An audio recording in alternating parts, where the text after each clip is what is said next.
BJP ప్రభుత్వం voter జాబితా ప్రత్యేక సమగ్ర సవరణ ప్రక్రియతో ఓట్ల తొలగింపునకు కుట్రలు చేస్తోందని, ఈ సర్ ప్రక్రియలో కాంగ్రెస్ పార్టీ నేతలు, కార్యకర్తలు అప్రమత్తంగా ఉండాలని నల్గొండ, ఖమ్మం, వరంగల్ ఉపాధ్యాయ ఎమ్మెల్సీ, మహబూబాబాద్ పార్లమెంట్ నియోజకవర్గ ఇన్ఛార్జి అలుగుబెల్లి నర్సిరెడ్డి సూచించారు.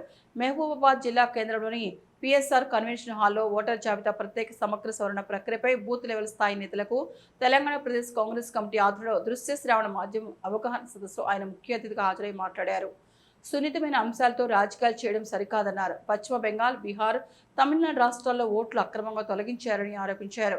జూన్ 25 నుంచి జూలై 24 వరకు ఈ సర్ ప్రక్రియ కొనసాగనుందని, ఓటర్ నమోదు ప్రక్రియ, ఓటర్ల జాబితాలో ఎలాంటి పొరపాటు లేకుండా స్పష్టతనిచ్చేందుకు కార్యకర్తలు కృషి చేయాలని విజ్ఞప్తి చేశారు. సదస్సులో MLA doctor Murali Naik, Congress party జిల్లా అధ్యక్షులు ఉమా, మున్సిపల్ కౌన్సిలర్లు, పార్టీ నేతలు పాల్గొన్నారు.